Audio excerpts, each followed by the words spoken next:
Merci Oswald, salut à tous. Alors je vois qu'il y a Killer, il y a Kevin, il y a Philippe, il y a Raz, Eric, Serge et Val, salut à vous. Écoutez, bienvenue. Le son est bon, vous voyez mon écran? Ouais. C'est tout bon? Allez, c'est parti. Alors, à l'invitation d'Oswald, je me suis posé la question, je me suis dit, oulala, une première avec des débutants, mais qu'est-ce que je vais pouvoir voir avec eux?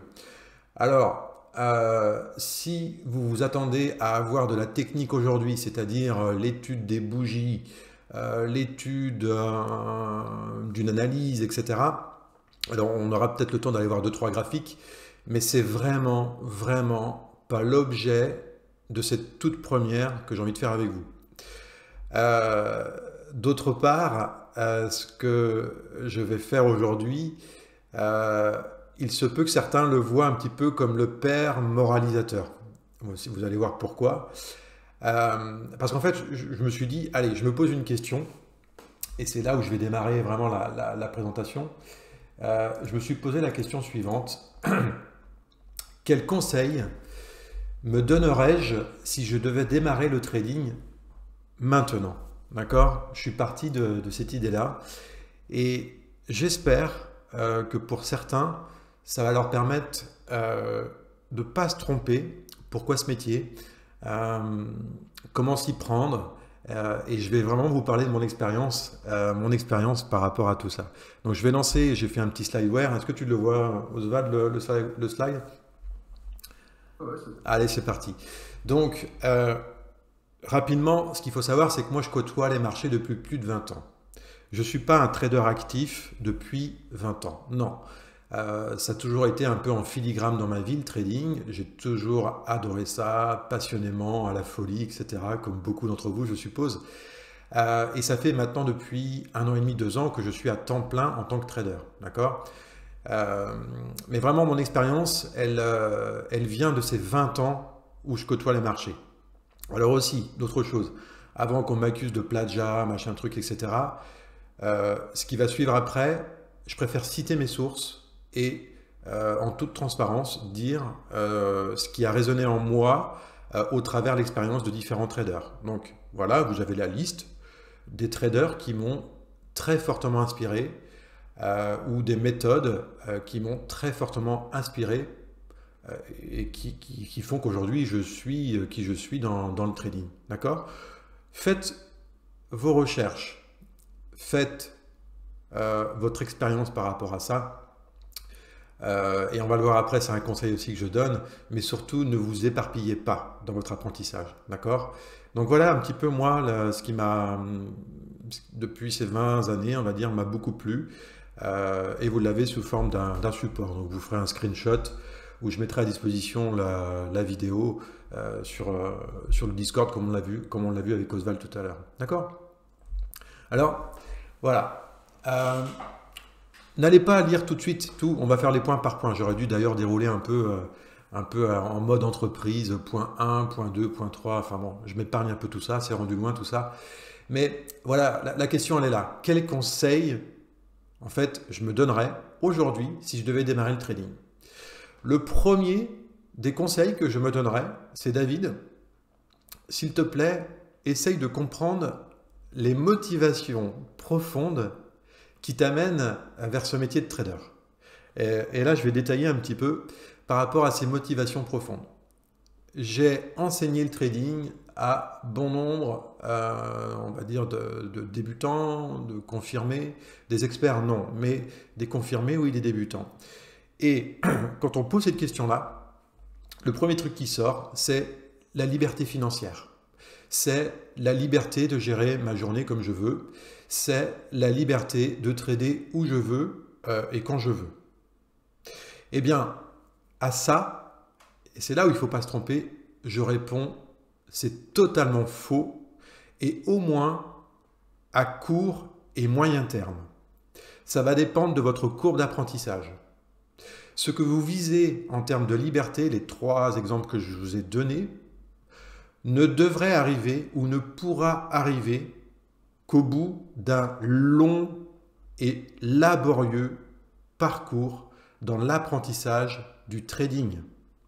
Ne vous trompez pas. Si votre idée, c'est d'avoir la liberté financière du jour au lendemain, si votre idée c'est de trader sous le cocotier du côté, moi je sais pas, sur la côte ouest des États-Unis, ok, vous avez vu, hein, ça commence à être un peu moralisateur ce que je vous raconte, mais vraiment, vraiment, vraiment. Si vous y allez dans ce métier, pour ça, vous allez vous planter la gueule et vous allez perdre votre temps. Et cette question reviendra inlassablement 5 ans, 6 ans après, mais finalement, pourquoi je fais ce métier? D'accord? Moi, j'ai fait mon introspective, ou ma rétro, ouais, mon introspective par rapport à ça, et je sais ce qui me plaît dans ce métier. Et d'ailleurs, je vous invite à aller voir l'interview qu'on a fait, Oswald et moi. Oswald m'a interviewé sur un petit peu mon parcours, et il y a un passage là-dessus. Il y a un passage là-dessus, je crois que c'est au début de la vidéo, donc Oswald, peut-être qu'on mettra ça en lien juste après sur l'interview, peu importe. Donc la première des questions, c'est ça. Et à cette liberté, je réponds non. Quand vous êtes en mode salariat, vous êtes dans une entreprise, vous devez rendre des comptes. Vous avez un manager, vous avez un responsable hiérarchique et vous devez rendre des comptes. Ça veut dire que vous êtes cadré, d'accord? Vous êtes cadré. En trading, lorsque vous démarrez, vous êtes seul derrière vos écrans et vous n'avez de compte à rendre à personne si ce n'est vous. Et en fait, le cadre du mode salariat que vous aviez, qui vous permettait donc de borner un petit peu les choses, quand vous êtes trader, vous n'avez absolument plus aucun frein. Et c'est là le problème. Si vous pensez que vous pouvez trader n'importe quand ou trader n'importe où, c'est totalement faux.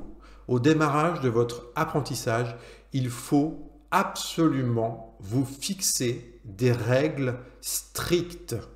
Des règles strictes. Je suis un ayatollah de la règle.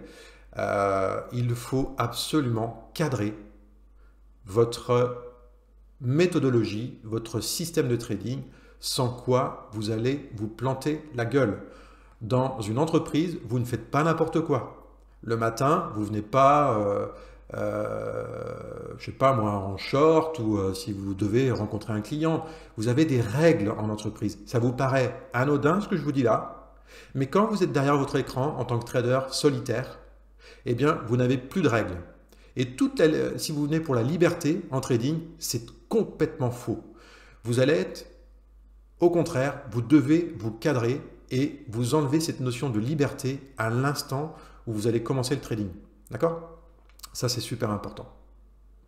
L'autre point que je mettrai en avant, c'est avoir la patience du temps long. Oui, au démarrage, déjà, je ne venais pas pour les bonnes raisons dans le trading. Et ensuite,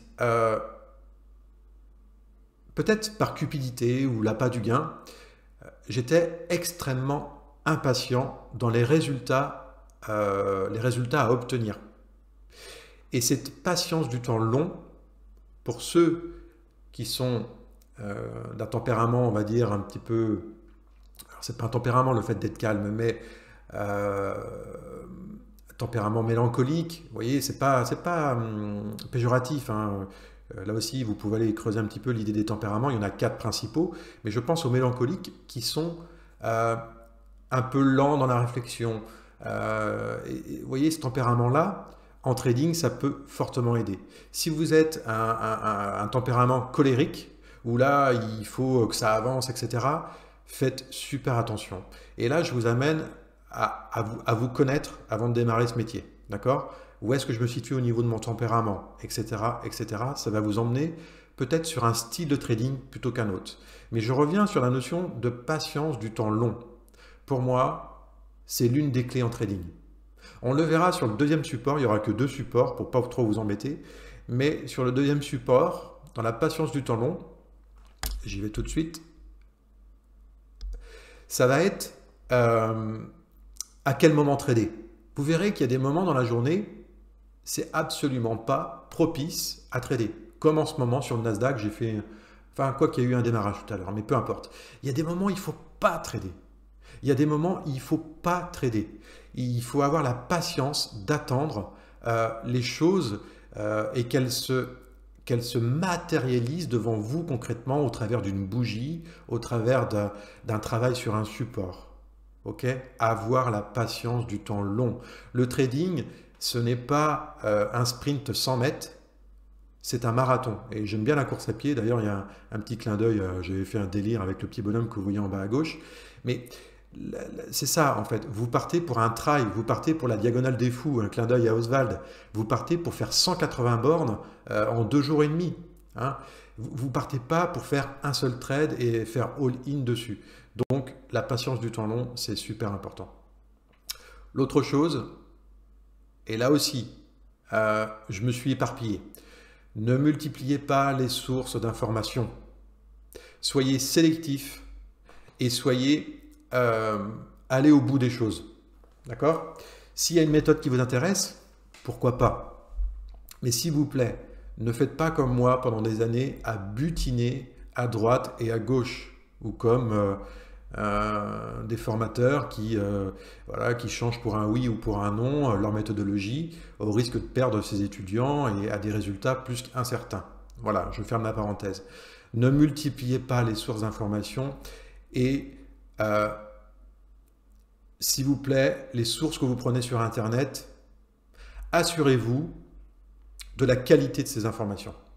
Une fois que vous êtes assuré de la qualité de ces informations, vous pouvez gratter le sujet. Et donc là, vous allez rentrer en mode, vous allez chercher, comprendre, analyser. Et une fois que vous avez fait ça, vous pourrez passer à un autre sujet. Ne butinez pas. Quand on butine, on perd son temps. Alors, l'image de l'abeille est peut-être pas bonne parce qu'en fait, butiner, c'est son job en fait. Mais là, vraiment en trading, pour moi, butiner, c'est pas dans le bon sens du terme, ou plutôt la girouette. La girouette. Ne changez pas de cap à chaque instant par rapport au sens du vent. Hein. Ayez un cap et ensuite sourcez-vous, mais avec les bonnes infos. Et là, il y a des moyens pour savoir si c'est bon ou pas bon ce que je suis en train de voir. Et on peut parler de l'alimentation. Pour citer Idriss Aberkam, il parle d'une alimentation, on va dire pas culturelle, mais les datas que vous mangez au quotidien sur Internet, il faut qu'elles soient bonnes à digérer, hein, il faut qu'elles soient bonnes pour vous. Pareil en trading, n'allez pas voir n'importe qui et n'importe quoi. Ok? Ensuite, là aussi, si je devais me donner un conseil, ça va Oswald, vous m'entendez toujours? C'est bon? Ouais, c'est parfait. Ouais, nickel. La partie loup. Ok. Moi j'ai perdu beaucoup de temps aussi sur toutes ces merdes d'indicateurs. Et là, je vous le dis, avant de mettre un indicateur sur votre graphique, prenez le temps et comprenez le prix. Et je dis bien le prix et rien que le prix. Comprenez ce qu'on appelle autrement dit le price action.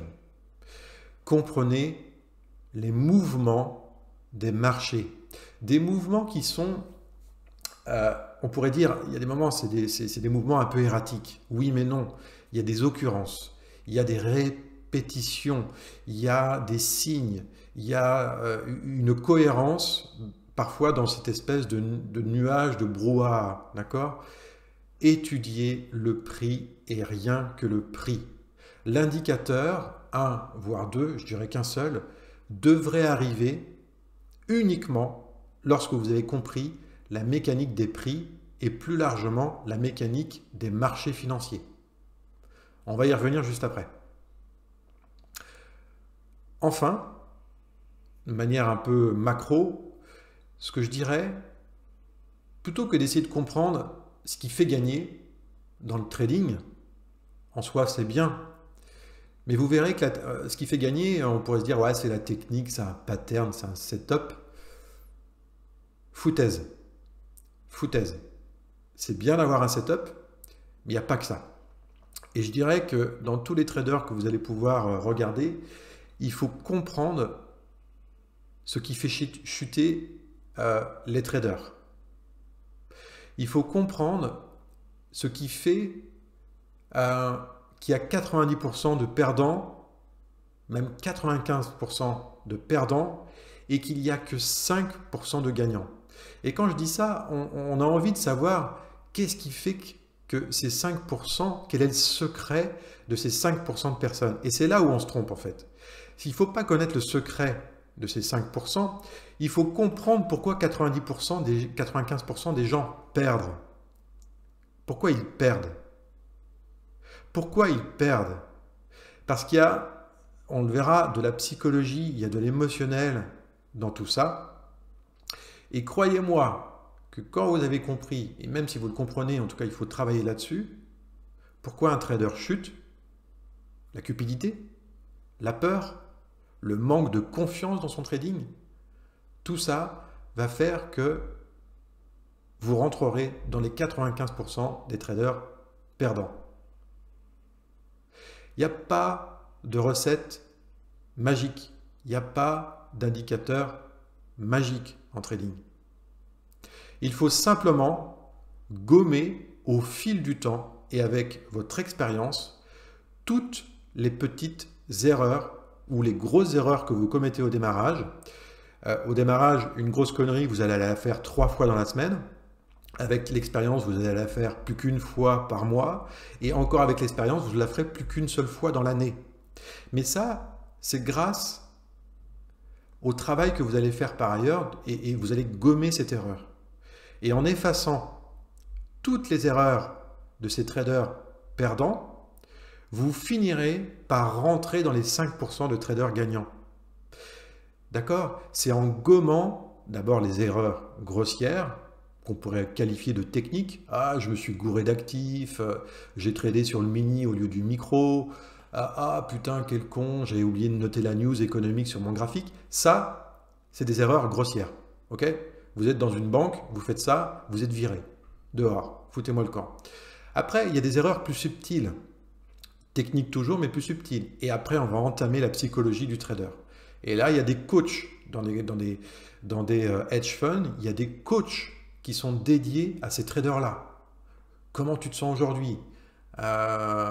T'es OK aujourd'hui, on a 5 actions qui vont décaler dans la journée, on ne traite que ces 5 actions-là. T'es OK ou t'es pas OK? Ouais, je suis OK. Ton setup, et ils vont dans la répétition du setup, etc. etc. Vous voyez? Et là, on va toucher vraiment la performance du trader, mais on va être à chaque fois dans le détail et on va gommer les erreurs de la veille, on va gommer, et à la fin des fins, il va rester la substantielle moelle du trader gagnant. N'essayez pas de devenir le trader gagnant avec une recette magique, mais devenez le trader gagnant en gommant successivement toutes les erreurs que vous pouvez faire aujourd'hui. C'est l'une des clés. Et c'est d'ailleurs pour ça que l'apprentissage en trading est si long et laborieux. S'il y avait une recette magique, ça se serait. OK? Ouais. Donc là, je suis père moralisateur, mais c'est super important. Et ne vous trompez pas, hein, vraiment, dans les motivations et le prix. Vraiment l'étude de prix sur voilà, comment j'appréhenderais ce trading maintenant, à l'instant où je vous cause tout de suite. Et là, j'avance. Et on va aller un peu plus dans le détail. Toujours la même question. Et là, le premier point, c'est apprendre ce qui fait que le marché est le marché. Il y a des hauts, il y a des bas, il y a des impulsions, il y a de la liquidité, il y a des trous de liquidité. D'accord? Allez, je vais faire un graphique. Regardez. Hop. Là, je suis sur le micro Nasdaq en weekly. Je vais aller sur le daily. Alors, je suis désolé, il y a mon imprimante qui se met en route derrière. J'espère que vous ne l'entendez pas. Regardez. Donc, regardez-moi le prix. Je sors l'outil magique. Epic Pen. Commande. Voilà, là j'ai mon Epic Pen. Regardez, le prix, il descend, il fait des impulsions, des pullbacks, il fait des ranges, il fait des impulsions, des pullbacks au sein d'un range, il fait des impulsions, des pullbacks, etc. Il faut comprendre au niveau du prix que le marché, là ce qu'on voit là, c'est pas n'importe quoi en fait. Ce qu'on voit là, c'est le fonctionnement du marché. Il y a des phases de hausse, il y a des phases de baisse, il y a des phases de consolidation, il y a des ranges, il y a. C'est le marché. D'accord? C'est le marché. Il n'y a pas. Il faut vraiment se dire qu'après une hausse, un pullback, c'est quelque chose de normal. Après une grosse baisse, un pullback à la hausse, c'est normal. Ok? Voilà, c'est un fonctionnement de marché normal. Je vais zoomer un petit peu par rapport au tout le charabia que je vous annonçais, voilà, pour ceux qui me suivent un petit peu sur les analyses. Ça fait combien de temps que je vous rabâche que cette imbalance daily, que le marché ici essaye de faire quelque chose? Hier, là, qu'est-ce qu'il a été faire le marché? Moi, j'ai eu une bonne journée hier. Hein. Qu'est-ce qu'il a été faire là-haut, là? Il est venu combler son imbalance. Ça ne marche pas à tous les coups. Mais nous, on va jouer les probabilités. On va jouer la compréhension, la lecture du marché. Il est venu chercher cette imbalance en daily. Et après, qu'est-ce qu'il a fait? Boum, badaboum. Ok. Et là, on refait une analyse aujourd'hui pour comprendre ce à quoi le sens du vent aujourd'hui. D'accord? Le marché fait toujours les mêmes choses. Again et again. Et ça, ce n'est pas un indicateur qui va vous le dire. C'est votre lecture du marché. C'est le price action. Misez, si vous devez miser sur votre personne et dans votre apprentissage, misez avant tout sur les prix. Et ne croyez pas tous les vendeurs de bonne aventure avec des indicateurs, c'est moi qui l'ai fait, c'est moi le plus beau, mettez-le sur vos graphes. Ça vous fait un beau sapin de Noël après. Certes, c'est joli, mais Noël, ça dure 3 semaines. Et à un moment donné, il faut quand même travailler, quoi. Hein. La fête, quand elle est finie, il faut travailler. Donc, le price action, c'est la base. Et une fois que vous avez compris ces mouvements de marché, vous pouvez rajouter des indicateurs qui vont vous aider à vous situer par rapport au prix. Est-ce qu'on est dans une phase plutôt bearish, plutôt bullish, etc. Mais gardez, quand je vous parlais de gommer les choses tout à l'heure, essayez d'avoir quelque chose de pur, non pas parce que je suis un puriste, mais je crois que la clarté vient sur quelque chose de simple.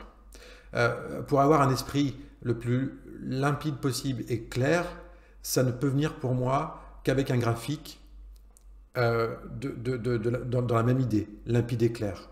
Un atelier, pour moi, un atelier de travail propre, et c'est ce que je disais aux stagiaires, un atelier de travail propre va faire que tu auras envie de faire quelque chose de propre. Tu auras envie de construire quelque chose de propre parce que ton atelier est propre. Ok? Quand vous allez dans les cuisines étoilées, l'atelier, il est nickel, quoi. Matin et soir, ils nettoient les mecs parce qu'ils savent que le lendemain, ils vont faire un travail de qualité, donc ils ont besoin d'un espace propre, rangé, avec la pression qui va derrière, etc. Mais vraiment, vos graphes, faites-le, même si vous le savez déjà. Je vous l'ai dit, c'est un peu père moralisateur ce matin, mais vraiment, ayez quelque chose de simple dans votre apprentissage. Ok? Ne vous encombrez pas l'esprit avec toutes les merdes qu'on peut voir sur Internet. Et quand je dis les merdes, il y a certainement des choses qui fonctionnent, mais dans votre apprentissage, partez de zéro et comprenez vraiment les prix. D'accord? J'avance sur toujours, ça c'était le premier point. Ensuite, apprends. Oui. Juste pour dire, il y a beaucoup de gens qui sont connectés depuis que tu as commencé. Hein. Ouais. L'intro que tu as fait était quand même super intéressante, donc oui. Faut que les gens sachent qu'il y aura un lien pour qu'ils accèdent au début, enfin en rediff, quoi. Ouais, je mettrai ça sur ma chaîne et puis on en parlera, je t'en prie. Ça marche. Je t'en prie, merci Oswald. Et donc là, apprendre à quel moment trader, le quand. Ouais. Et là, je raccroche sur la patience du temps long. Je vous ai montré un graphe juste avant et je vous ai montré l'imbalance daily. Vous avez vu qu'on a comblé cette imbalance daily. Ça veut dire quoi? Ça veut dire que dans la journée, j'étais à la fois acheteur et vendeur. Mais mon point de vente, il était à un endroit bien précis. Qu'il arrive dans la journée ou qu'il n'arrive pas, peu importe. Mais en tout cas, je savais, pas forcément à quel moment, mais en tout cas, je savais ce que j'attendais. Et le moment où ça se présentait, alors il faudrait couper les sons, ceux qui exécutent des trades. Et donc, à quel moment? Ben, c'est ça, c'est le quand. Et ça, c'est l'analyse qui va vous permettre de dire à quel moment je dois lancer mon trade. D'accord? Et là, on rejoint la notion, la patience du temps long, à la fois dans votre apprentissage, mais à la fois dans votre trading quotidien. Je ne t'entends plus, je sais pas. Ah, là, vous m'entendez? Ouais, là c'est bon, mais il y a eu une coupure. Ah, Je sais pas si c'est ok. pareil chez les autres, mais chez moi, il y a eu une coupure. Ah merde, ça a coupé où? Oh, bah, il y a au moins 30, il y a au moins 30 minutes. Hein. Ah putain, bah ouais, je parle tout seul. Non, sérieux? Oh, 10 dernières secondes. Ah ok. Donc voilà, apprendre à quel moment trader, le quand, c'est important. Et ça rejoint la patience du temps long. La patience du temps long, comme je l'ai dit, dans votre apprentissage, et la patience du temps long dans votre trading au quotidien. Ok? Moi, je vous invite aussi à regarder un des traders francophones que tout le monde connaît. Je vous invite à regarder Flo, une petite pensée à Flo, comment il trade. Quand il a un point d'entrée, il a un point d'entrée. Quand il a un TP, il a un TP. Et entre-temps, eh bien, il va regarder ce que le marché fait, certes, il va aviser, certes, mais bon sang de bois, il sait ce qu'il attend, à la fois dans l'entrée et à la fois sur la sortie. D'accord? Donc si vous avez l'occasion de voir Flo trader, eh bien, il y a beaucoup à apprendre dans sa manière de trader, si vous êtes plutôt day trader. C'est toujours bon le son? Oswald, tu me fais un retour hein, si c'est pas bon. C'est parfait. Ok, voilà. Backtester ma stratégie, ça aussi. Et j'ai mis au singulier. Là, je raccroche sur la notion de butiner à droite à gauche ou la girouette dans tous les sens. Il ne faut pas partir dans tous les sens. Si vous avez trouvé quelque chose qui vous intéresse particulièrement, eh bien, backtestez-le. Là aussi, il y a des formateurs qui vous disent blablabla, ils changent de stratégie, c'est même pas backtesté, ils le mettent j'ai envie de dire, en vente directe, et puis allez-y, si ça fonctionne. Bon sang de bois. Il faut backtester ce qui vous intéresse pour avoir un avantage. Le marché, il a des répétitions, il a des occurrences. Ok. Maintenant, j'ai compris ça.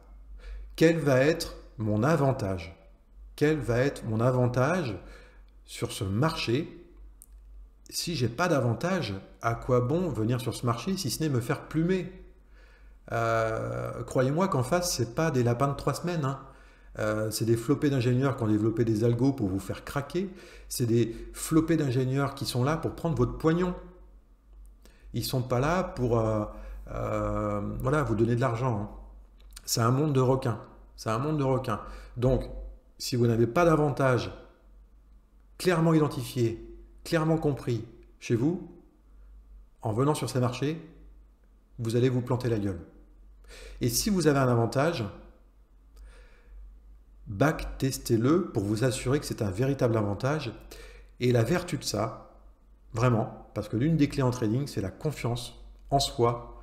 Et cette confiance en soi vient dans la confiance dans sa méthode et dans sa stratégie. Et cette confiance, elle ne viendra qu'en la testant, en la retestant. Et une fois que vous l'avez testé et retesté, vous pourrez passer en compte réel, mais pas avant. Ok? C'est important. Et une stratégie à la fois. Une mi-temps après l'autre, un match après l'autre, et blablabla. Mais ne vous éparpillez pas. Tiens, aujourd'hui il fait beau, je vais faire du scalping. Et sur du niveau, demain il fait moins beau, je vais faire du day trading parce que j'ai vu David faire un day trade ou Flo faire un day trade, blablabla. Ok? Posez-vous, étudiez et correctement. Étudiez correctement. Enfin, ne pas m'éparpiller sur les actifs. Ouais, c'est vrai. Et puis, il y a pléthore de choix aujourd'hui, le Forex, blablabla. Je pense que, pareil dans votre apprentissage, restez sur un actif ou deux. Moi, vous voyez, je dirais que j'en ai 3 ou 4 aujourd'hui, mais principalement Nasdaq. Voilà, depuis maintenant un an, c'est principalement Nasdaq. Et puis de temps en temps, je vais faire des excursions, peut-être sur le gold, le pétrole. D'ailleurs, le gold hier s'est cassé la goule. Là aussi, très bon. Il y avait des choses à faire. Et ne vous éparpillez pas. C'est pas parce que Tartampion ou Monsieur Duglumeau vous a dit ah, viens sur le Forex, l'eurodoll, il faut acheter. Euh, Même d'ailleurs, j'avais quelqu'un au téléphone hier qui me disait ouais, David, est-ce que c'est vrai que sur le gold, il faut acheter en ce moment?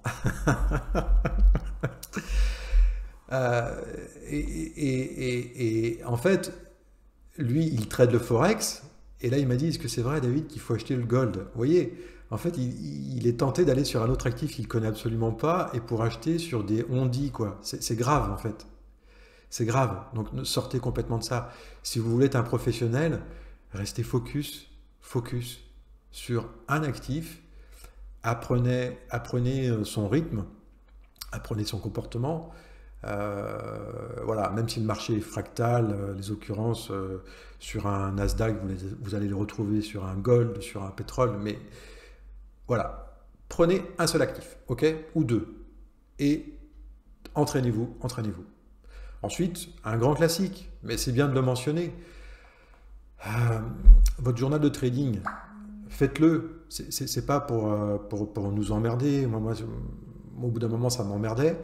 Euh, et ma meilleure phase d'apprentissage, c'est lorsque j'ai mis en place un journal de trading, et pas forcément sur la technique, mais plutôt sur comment je me suis senti ici, mes émotions. Et à la limite, ouais, plutôt que de parler d'un journal de trading technique, parler plutôt de vos émotions.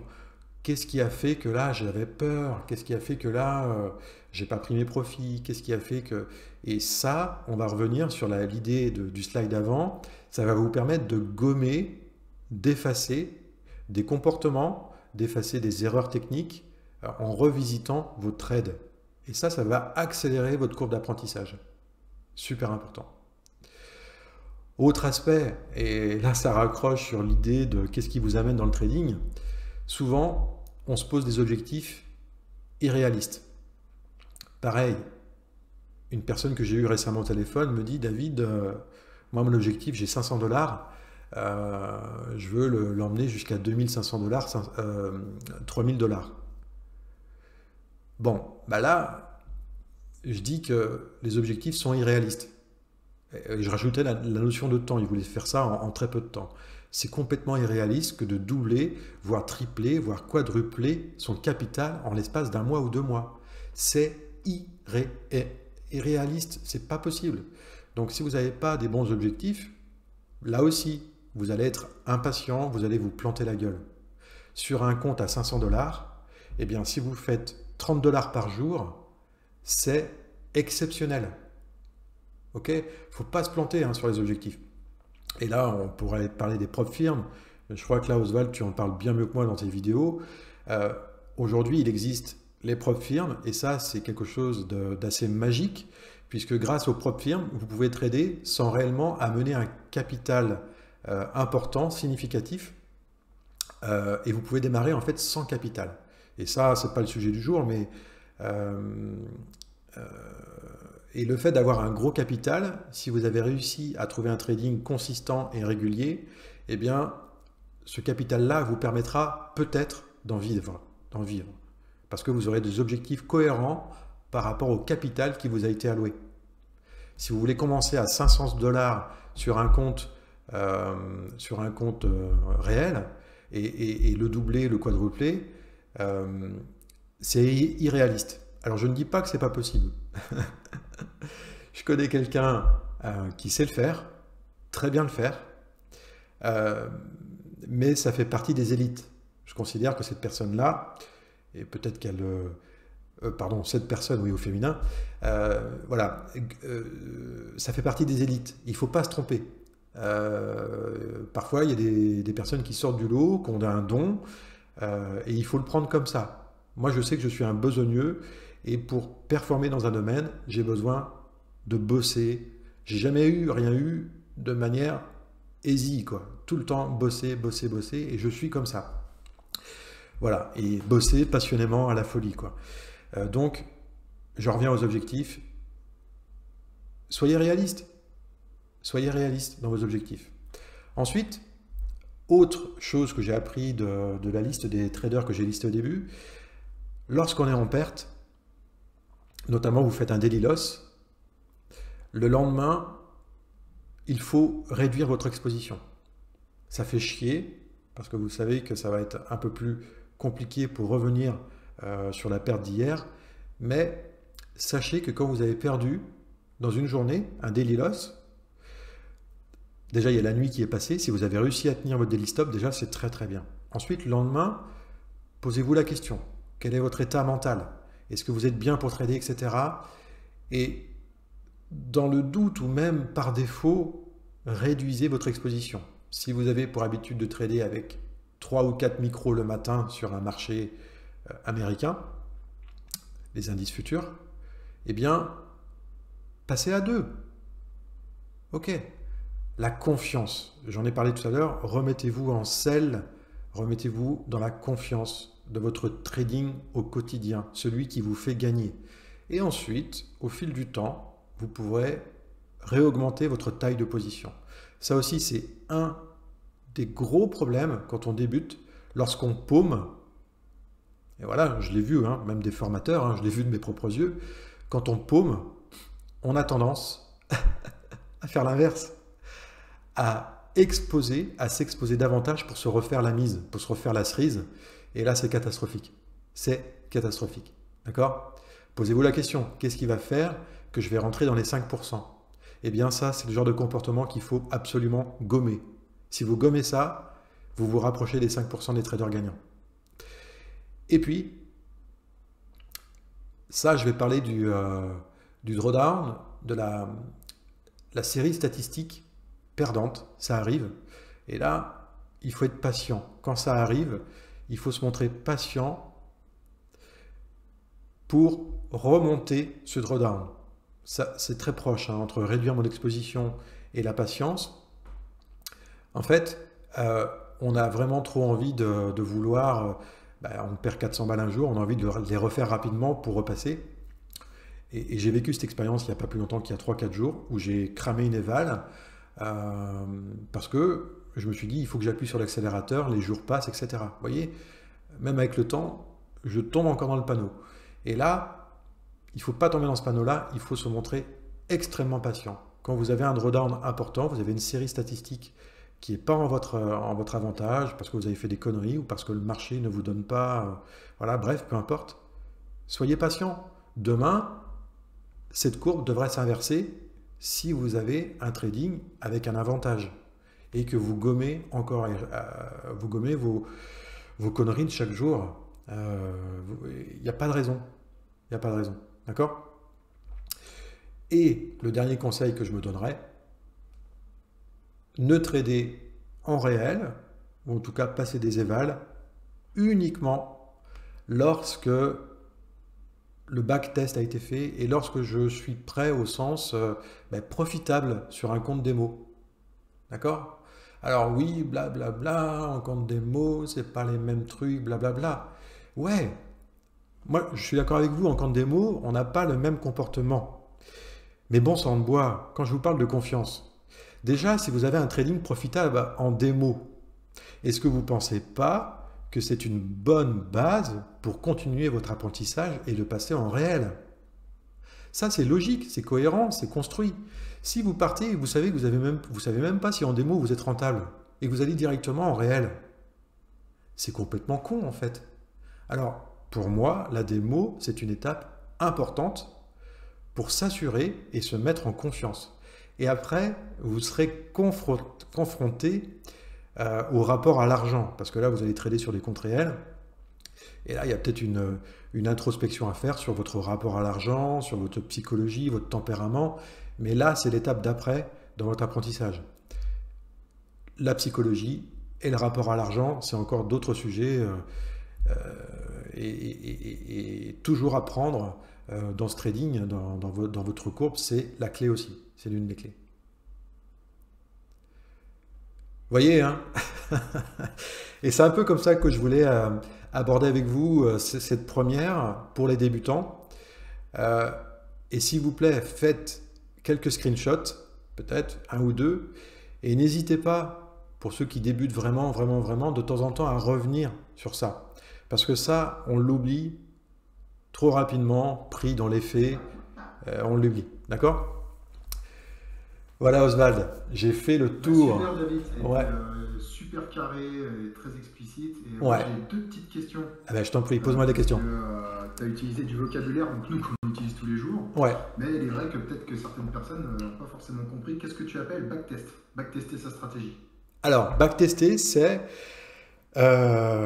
utiliser les données du passé, donc c'est factuel, les bougies sont printées, sont inscrites sur ton écran, et donc tu reviens en arrière, 6 mois en arrière, un an en arrière, et tu regardes comment le marché se comportait, et par rapport à ça, tu regardes comment ton pattern, donc ton setup d'entrée-sortie, a fonctionné par rapport aux données passées. Donc c'est ça le backtesting. Ok. Comment? L'autre vocabulaire, daily loss. Tu as dit daily loss rapidement tout à l'heure. Ouais. Ceux qui ne savent pas, daily loss, c'est quoi? Alors, un daily loss, qu'est-ce que c'est? Pour répondre à ta question, le daily loss, c'est un fusible. Je vous ai parlé pas mal du comportement du trader. Euh, il faut savoir que il y a des jours où ça va pas du tout. Il y a des jours où on n'est pas bien, on fait des conneries, conneries sur conneries. Et il y a un fusible qui s'appelle un daily loss. Ce fusible-là, quand vous le pétez, il faut absolument éteindre votre plateforme. Le daily loss, c'est votre perte maximale que vous vous autorisez dans la journée. Admettons, vous êtes financé à hauteur de 25K, eh bien vous vous fixez un daily loss à 400 dollars. Ça veut dire que si vous faites 3 ou 4 trades, on va dire perdants, ou qui vous emmènent sur cette perte journalière de 400 dollars, eh bien vous arrêtez. Vous n'avez pas l'état émotionnel, vous n'êtes pas prêt à continuer. Si vous continuez, et faites, croyez-moi sur parole, si vous continuez dans cette série-là, vous allez cramer votre compte. Donc, le daily loss, c'est un fusible. C'est un fusible. Voyez-le, l'image ne peut pas être plus claire que la notion de fusible. Pour ceux qui ont fait un peu d'électricité, heureusement qu'on a des fusibles dans la baraque. Quand vous faites un court jus avec votre grille-pain, heureusement que le disjoncteur, le fusible moderne, le disjoncteur saute. Sinon, vous cramez votre installation. Vous faites cramer vos fils, vous foutez le feu chez vous. Et donc, le fusible, c'est ça. C'est comment éviter de cramer votre capital. C'est exactement ça, en fait. Super. En Ouais. plus, c'est imagé et tout. Ouais, non, mais c'est. Bah écoute, merci David. Est-ce qu'il y a des personnes qui ont des questions? Alors attends, j'avais muté deux trois personnes parce que les micros étaient ouverts et ça n'était pas